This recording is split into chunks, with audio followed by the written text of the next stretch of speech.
YCP ప్రభుత్వంలో ఏ ఒక్క వర్గానికి న్యాయం జరగలేదని ప్రజలు కూడా ఈ ప్రభుత్వాన్ని సాగనంపేందుకు సిద్ధంగా ఉన్నారన్నారు చంద్రగిరి నియోజకవర్గ టీడీపీ ఎమ్మెల్యే అభ్యర్థి పులివర్తి నాని. మద్యపాన నిషేధం, ఉద్యోగులకు సిపిఎస్ అమలు, రైతులకు పోలవరం రాజధాని నిర్మాణం చేయటం చేతకాదన్నారు. మీ ఇంటి వద్దకు మీ పులివర్తి నాని బాబు ష్యూరిటీ భవిష్యత్తు గ్యారంటీ కార్యక్రమంలో భాగంగా తిరుపతి రూరల్ మండలం పైడిపల్లిలో పర్యటించారు. ఇంటింటికి తిరిగి సూపర్ 6 పథకాలను గురించి ప్రజలకు వివరించారు.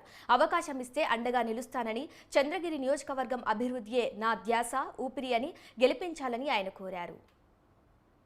ఇచ్చినటువంటి గైడ్ లైన్స్ ప్రకారం వాలంటరీ వ్యవస్థ ఎక్కడ కానీ విధుల్లో పాల్గొనకూడదు అన్నారు. వాలంటరీ వ్యవస్థ పాల్గొనకూడదని చెప్పారు, కానీ గ్రామంలో ఉన్నటువంటి సచివాలయ సిబ్బంది ద్వారా పనులు చేసుకోవచ్చు అని కూడా చెప్పడం జరిగింది. కానీ ఉదయం నుంచి బ్లూ మీడియా అయినటువంటి సాక్షి ఛానల్ కానీ, జగన్మోహన్ రెడ్డి గారు కానీ, దానికి సంబంధించిన ఎమ్మెల్యేలు మంత్రులకు సంబంధించినటువంటి యూట్యూబ్ ఛానల్స్, సోషల్ మీడియా ద్వారా కానీ పెన్షన్లు పంపిణీ చేయలేకపోతాం, వాలంటీర్ వ్యవస్థ లేదు కాబట్టి మీరు వచ్చి సచివాలయాల్లో తీసుకోండి అని చెప్పడం జరుగుతోంది. అంటే తెలుగుదేశం పార్టీ పైన నింద మోపేదానికి జగన్మోహన్ రెడ్డి గారి ప్రభుత్వంలో ప్రతి నియోజకవర్గం ఎమ్మెల్యే కానీ మంత్రులు కానీ చేయటం జరుగుతూ ఉంది.